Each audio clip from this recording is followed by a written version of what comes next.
Hello दोस्तों। Are universe का second episode. Leena वुंजू को लेकर अपनी बहन के घर में शिफ्ट हो गई है। वुंजू ने पूरे घर में इधर उधर खिलौनों को फैला दिया है और वो जैसे तैसे करके अपनी जिंदगी को पटरी पे लाने की कोशिश कर रही है और वुंजू को संभाल भी रही है। घर में लगी बहन की तस्वीर को देखकर वो इमोशनल हो जाती है और उसकी आंखों में आंसू आ जाते हैं। वो शर्मिंदा है अपने उस बहन के साथ आखिरी आर्ग्यूमेंट को लेकर। उसकी बहन तो हमेशा उसकी हेल्प करना चाहती थी, पर वो ही उसकी हेल्प को दया समझ लेती थी। अब उसे अफसोस हो रहा है अपने उन शब्दों पर जो उसने अपनी बहन से आखिरी बार कहे थे। इतने में उसका फोन बज उठता है और सामने से बताया जाता है कि उसका इंटरव्यू है और वो सोच रही है ये इंटरव्यू क्लियर करना उसके लिए बहुत जरूरी है, नहीं तो वो वुंजू को कैसे पाल पाएगी। एक बार फिर से वो अतीत की यादों में लौट जाती है कि कैसे 9 साल की उम्र से उसकी बड़ी बहन ने उसे पाल पोस कर बड़ा किया और कभी ये न सोचा कि उसकी छोटी बहन उसके ऊपर बोझ है, बल्कि माँ की तरह उसका ख्याल रखा। बड़े होने पर लीना ने एक बार अपनी बड़ी बहन से कहा था कि तुमने जैसे मेरा ख्याल रखा है, अब से मैं ही तुम्हारी माँ और मैं ही तुम्हारा पिता हूँ। मैं भी तुम्हारा बिल्कुल वैसे ही ख्याल रखना चाहती हूँ जैसे तुमने मेरा रखा। दीदी, तुम जो चाहो वो कर सकती हो, जिससे चाहो उससे शादी भी कर सकती हो। और ये सब सोचते सोचते लीना रोने लगी। इतने में वहाँ वुंजू आ जाता है और लीना को मम्मा मम्मा कहकर रोने लग गया। वो लीना के गले लगकर लिपट जाता है। लीना उसे अपनी बाहों में भरकर प्यार करने लगती है। अब रिश्तों के नाम पर उसके पास ही बचा है बस। यहाँ लिन भी अपने घर पहुंच गया और दोस्त महसूस कर रहा है उसका मूड थोड़ा ऑफ है। वो लिन से पूछता है आखिर सब कुछ ठीक ठाक है, तो लिन भी कहता है हाँ सब कुछ ठीक है, बल्कि मैं तो आज बहुत खुश हूँ, मुझे क्लियरेंस मिल गई है। लेकिन थोड़ी देर में वो बता देता है कि एक्चुअली वो अपने भाई के फ्यूनरल से आ रहा है। मैं पिछले दिन वहीं पर बिजी था और जानते हो उसका एक बेटा भी है। अंत में वो मुझसे पूछ रही थी कि क्या तुम इस बच्चे को पालना चाहते हो। मैं भला उस बच्चे को पालूंगा? कभी नहीं। मैं उस बच्चे को उसकी मौसी को सौंप कर आ गया हूँ। आखिरकार वो उसकी मौसी है, वही उसे पालेगी। वहाँ फ्यूनरल पर मेरी आंख में तो एक आंसू भी नहीं था, जबकि सब लोग बोल रहे थे कि मेरा भाई बहुत अच्छा इंसान था। पर ये सच तो मैं जानता हूँ कि वो मुझे कैसे बचपन में ऑर्फनेज में छोड़कर चला गया था। एक चीज मुझे परेशान कर रही है कि मरने से पहले उसने बहुत दिनों बाद मुझे कॉल किया था और उस कॉल को मैंने पिक नहीं किया था। न जाने वो मुझसे क्या बोलना चाहता था। यहाँ दूसरी तरफ लीना के घर को वुंजू ने पूरी तरीके से खिलौनों से फैला रखा था। एक मैसी घर जिसमें लीना खाना पका रही है। साथ ही वो अपने इंटरव्यू की तैयारी में भी बिजी है। एक्चुअली उसकी जॉब एक फूड कंपनी में लगी है, तो वो इनोवेटिव फूड्स भी ट्राई कर रही है और वुंजू के लिए भी अलग अलग तरीके के खाने बना रही है। वो अच्छा सा खाना बनाकर वुंजू को खिलाती है, जिस पर वो मना कर देता है और खिलाने पर वो उसे थूक देता है। घर पर लीना की फ्रेंड आई है और वो घर की हाल को देखकर परेशान हो रही है। कह रही है कि तुम ये सब मैनेज कैसे कर पाओगी, तुम चिंता मत करो, मैं तुम्हारी मदद करूंगी। ये फ्रेंड उसी कंपनी में जॉब करती है जहां पर लीना इंटरव्यू के लिए जाने वाली है, तो वो कुछ टिप्स दे रही है इंटरव्यू क्रैक करने के लिए। इसके बाद वो लीना के बालों को धोने लगती है और वहीं पास में वुंजू भी बाथ टब में नहा रहा है। जॉब तो लीना को चाहिए, पर ये चिंता भी है कि जब वो जॉब पर जाया करेगी तो वुंजू को कौन संभालेगा और इंटरव्यू के दौरान भी वुंजू का ख्याल कौन रखेगा। जिस पर सहेली कहती है चिंता मत करो, मैं कोई ना कोई कंपनी में बहाना बनाकर वुंजू को संभालने के लिए आ जाऊंगी। अब ये सब काम करते करते उन दोनों को फील होता है कि बाथरूम में से स्मेल आने लगी है। एक्चुअली वुंजू ने बाथ टब के अंदर ही पॉटी कर ली है, जिसे देखकर दोनों सहेलियां माथा पकड़कर बैठ जाती हैं। सब कुछ साफ करने के बाद वो दोनों बात कर रही हैं कि बच्चे दूर से देखने में ही अच्छे होते हैं, 24 घंटे इनके साथ रहना तो बड़ा हॉरिबल है। इन्हें हमेशा कुछ ना कुछ करने को चाहिए, ये थकते ही नहीं हैं। और फिलहाल मैं हाथ के फ्रैक्चर की वजह से भी थोड़ी ज्यादा परेशान हूँ, एक बार ये ठीक हो जाए। जिस पर सहेली पूछती है वो लड़का जिसकी वजह से फ्रैक्चर आया हुआ था, उसने दोबारा तुम्हें कॉल नहीं किया? जिस पर लीना भी कहती है उसकी कोई जरूरत भी नहीं। जबकि दूसरी तरफ लेन अपने घर के आर्किटेक्ट को डिसाइड कर रहा है और जो प्लान उसे पसंद आया है उसमें थोड़ी सी प्रॉब्लम है। उस प्लान के साथ काम करने पर नीचे पाइपलाइंस डैमेज हो सकती हैं। जिस पर लिन कहता है तुम चिंता मत करो, मैं सब कुछ संभाल लूंगा, मैं जानता हूँ तुम अपने काम में परफेक्ट हो और तुम बिल्कुल परफेक्ट प्लान बनाकर रेडी कर दोगे, पर घर मुझे बिल्कुल नक्शे के मुताबिक ही चाहिए।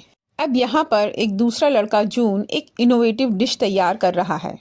वैसे तो वो अपने काम में माहिर है, पर ये जॉब उसे उसके लुक्स और उसकी फिजिक की वजह से मिली है। खुद ही ये बता रहा है इंटरव्यू के समय उसके डॉक्यूमेंट्स को तो किसी ने खोल के भी नहीं देखा। अब उसके पास आज के इंटरव्यू वाले कैंडिडेट्स की एक लिस्ट आती है, जिसमें वो लीना का नाम भी देखता है और कुछ पास की यादों में खो जाता है। यहाँ पर देख के लगता है जैसे शायद इन दोनों की कोई हिस्ट्री थी। या लीना के इंटरव्यू का दिन आ गया और वो सुबह उसी की तैयारी में लगी हुई है, जबकि अपने घर में बैठा लिन उन कैंडीज को देख रहा है जो उसने वुंजू के लिए खरीदी थी। उसे वुंजू की याद आ रही है। यहाँ लीना वुंजू को खाना खिला रही है और खाना खिलाते खिलाते कहती है, अगर आज मेरी जॉब लग गई तो तुम्हारे लिए मैं बहुत अच्छा अच्छा खाना लाया करूंगी। इसी दौरान उसकी सहेली का फोन आया और वो बता रही है उसकी कंपनी उसे कहीं बाहर भेज रही है। आई एम वेरी सॉरी, मैं आ नहीं पाऊंगी। अगर तुम कहो तो मैं अपनी मम्मी को भेज दूं, जिस पर लीना मना कर देती है। और फिर वो अपनी पड़ोसन को रिक्वेस्ट करती है, पर वो बताती है कि वो भी आज शहर से बाहर जा रहे हैं। इसके बाद वो कई लोगों को ट्राई करती है, पर हर जगह से ना सुनने को मिलता है। अब वो परेशान है कि वो इंटरव्यू के दौरान वुंजू को किसके सहारे छोड़कर जाएगी। तभी उसको याद आती है लिन की। वो लिन को मैसेज करती है और उसमें लिखा है कि मैं बेबी को छोड़ रही हूँ, तुम जल्दी से जल्दी घर वापस आ जाओ। इतनी में तो लिन को चिंता हो गई। उसे लगा कि वो लिटरली उसे कहीं ऐसे ही सड़क पर छोड़कर चली जाएगी और वो भागा भागा लीना के घर पहुंच गया। यह लीना बता रही है कि आज उसका इंटरव्यू है, सिर्फ 3 घंटे की बात है, प्लीज तुम उसे थोड़ी देर के लिए संभाल लो। ये सुनकर लिन की सांस में सांस आई, पर फिर रेडी नहीं है अभी वुंजू को संभालने के लिए। जिस पर लीना कहती है कि तुम आखिर वुंजू के अंकल हो और तुमसे बेहतर उसे कोई संभाल नहीं सकता, और वुंजू तुम्हें पसंद भी करता है। ये बोलते बोलते विंजू अपने अंकल के नजदीक आ गया और उनकी पैंट पकड़ ली। अब लिन तो विंजू से अपना पीछा छुड़ाना चाहता है, पर विंजू अपने अंकल के पास ही चिपके जा रहा है। ये देखकर लीना कहती है कि मुझे कोई प्रॉब्लम नहीं होगी, अगर हम दोनों मिलकर इसे पाल पोस कर बड़ा करें और एक ही घर में रहें तो मैं इसके साथ कंफर्टेबल हूँ। जिस पर ये बात सुनकर लिन हैरान रह जाता है। कहता है, अरे मैं तुम्हारे साथ एक घर में कैसे रह सकता हूँ? आखिरकार तुम एक लड़की हो और मैं एक लड़का हूँ। लीना कहती है, तो क्या हुआ, हम दोनों एक दूसरे को पिछले 3 साल से जानते हैं। इतनी जान पहचान तो बहुत है एक घर में रहने के लिए। और लास्ट टाइम हुए एक्सीडेंट के बाद से मेरा हाथ भी डैमेज है और मैं उसी के साथ वुंजू को संभाल रही हूँ। लिन की नजर घर में चारों तरफ फैले खिलौनों पर पड़ी और उन्हें देखकर वो इरिटेट हो रहा है, क्योंकि उसे बहुत ज्यादा सफाई पसंद है। और अंत में लीना ये बोलकर कि वुंजू को चॉकलेट मत खिलाना, वो उल्टी कर देता है, अपनी इंटरव्यू के लिए निकल गई। जबकि लिन को अपने घर में समझ नहीं आ रहा कि वो वुंजू को कहाँ। लीना के जाने के बाद लिन ने पूरे घर को अच्छी तरीके से साफ कर दिया। अब वो अपने भाई के कमरे में जाकर उसकी एक फैमिली फोटो को देखता है। तभी उसके बॉस का फोन आता है और वो कुछ इम्पोर्टेंट डॉक्यूमेंट्स उससे मंगवा रहा है, पर यहाँ उसके पास लैपटॉप नहीं है। इसके लिए उसे अपने घर जाना होगा और फाइनली वो वुंजू को अपनी गोद में उठाता है और अपने घर में लेकर आ जाता है। यहाँ लीना इंटरव्यू के लिए रेडी है और अपना फोन देखने पर पाती है कि वॉलपेपर पर वुंजू बना है और उसे वुंजू की चिंता होने लग जाती है कि पता नहीं वो कैसा होगा। बिठाते बैठाते वो विंजू से कह रहा है, तुम बिल्कुल शांत यहीं पर बैठे रहोगे और कहीं इधर उधर नहीं घूमोगे, और क्या तुम्हें भूख लगी है? पर वो सोच रहा है कि छोटे बच्चे क्या खाते हैं, उसे पता ही नहीं। गूगल से ये पूछे जाने पर कि क्या छोटे बच्चे हैमबर्गर खाते हैं, गूगल से जवाब आता है कि नहीं, ये उनके लिए थोड़ा जल्दी हो गया। इस पर लिन सोचता है, अरे जल्दी ही तो हुआ है, मना थोड़े ही नहीं किया, और फाइनली हैमबर्गर उसके सामने रख देता है। और छोटे से बच्चे को ये नए तरीके का फूड पसंद भी आ जाता है और वो मजे से उसे खाने लगता है। वो फ्रेंच फ्राइज के साथ सॉस खा रहा है और उसे सॉस खाने में बहुत ज्यादा मजा आ रहा है। अब उसे बिजी देखकर लिन उठ जाता है अपना काम पूरा करने के लिए। तभी वुंजू लिन को डैडा डैडा करके पुकारने लगता है।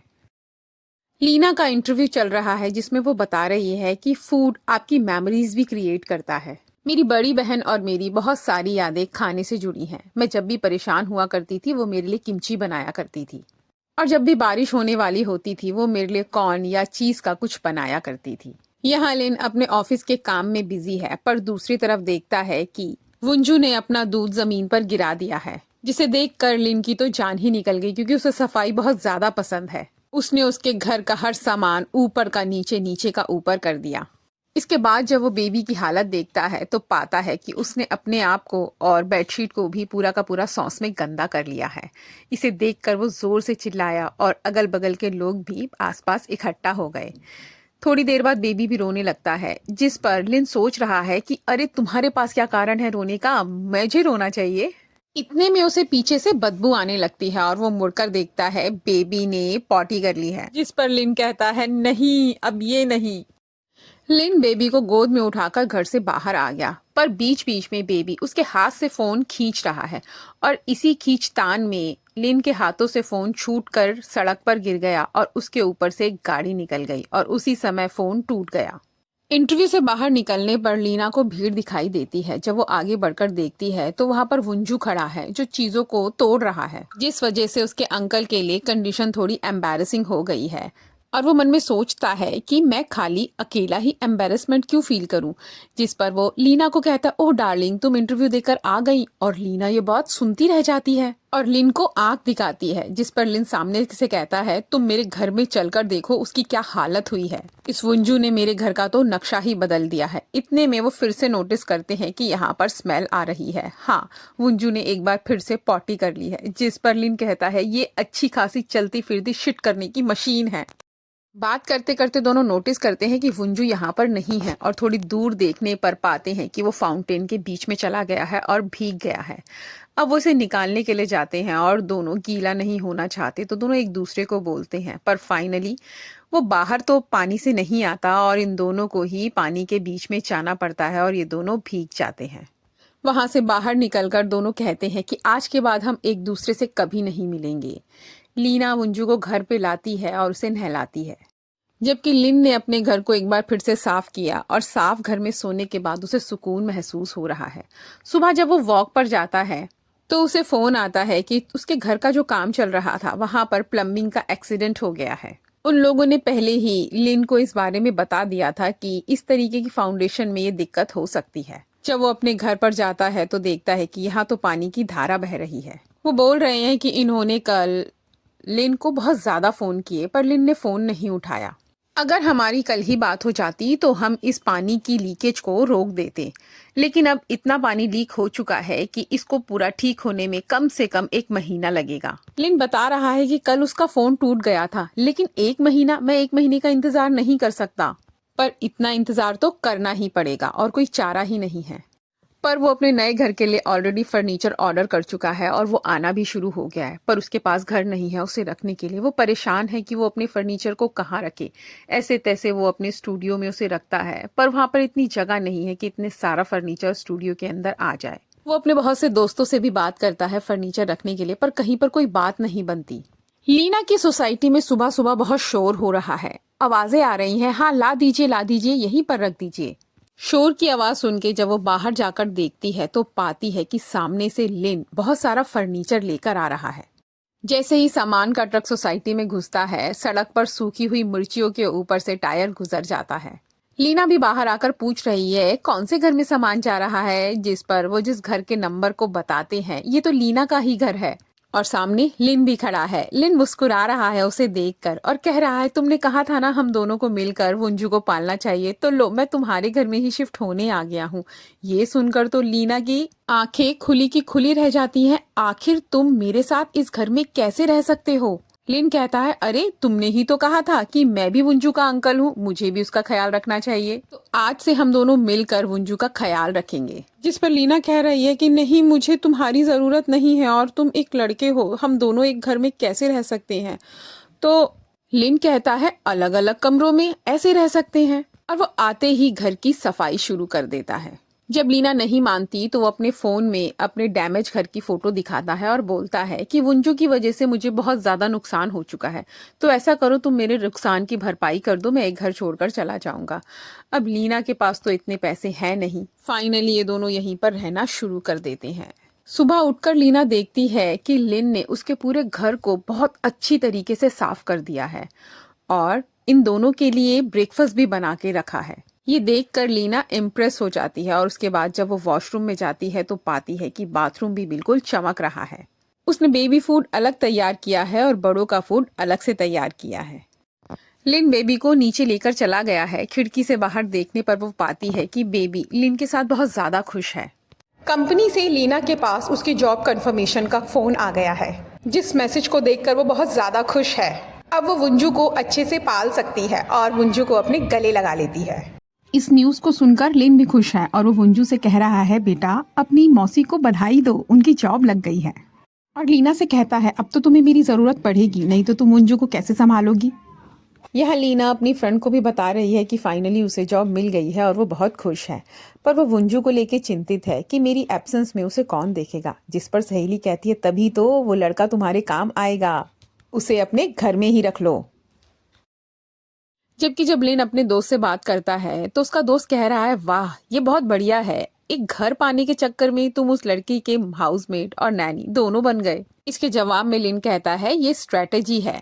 1 महीना ही तो काटना है, ये अच्छा तरीका है कि मेरा 1 महीना वहाँ कट भी जाएगा और मुझे कोई खास पैसा खर्च भी नहीं करना पड़ेगा। लेकिन दोस्त बोल रहा है इस तरह रहने पर ऐसा भी हो सकता है कि तुम उस लड़की के प्यार में पड़ जाओ। तो लिन कहता है मतलब ही नहीं, वो मेरे टाइप की ही नहीं है, मैं उससे कभी प्यार कर ही नहीं सकता। जिस पर दोस्त मुस्कुराकर कहता है सोच लो, हम भी देखते हैं आगे होता क्या है। लिन कुछ कपड़े देख रही है पर कीमत ज्यादा होने के चलते वो उन्हें खरीदती नहीं। इतने में उसकी सहेली भी आती है और कहती है तुम चिंता मत करो, ये कपड़े मैं तुम्हारे लिए खरीद दूंगी।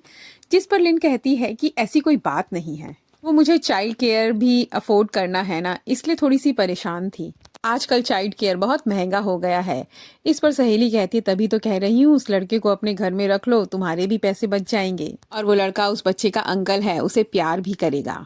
और इस पुराने जमाने की सोच से बाहर निकलो।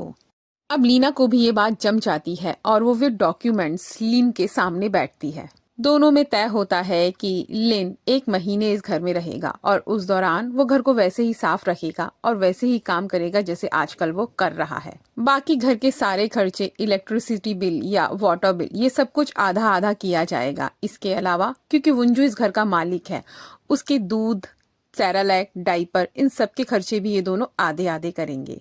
जिस पर लिन भी मान जाता है और दोनों हैंडशेक करके डील को डन कर देते हैं। और इसी के साथ ये एपिसोड खत्म हो जाता है दोस्तों। फिर मिलेंगे अगले एपिसोड के साथ। Bye bye.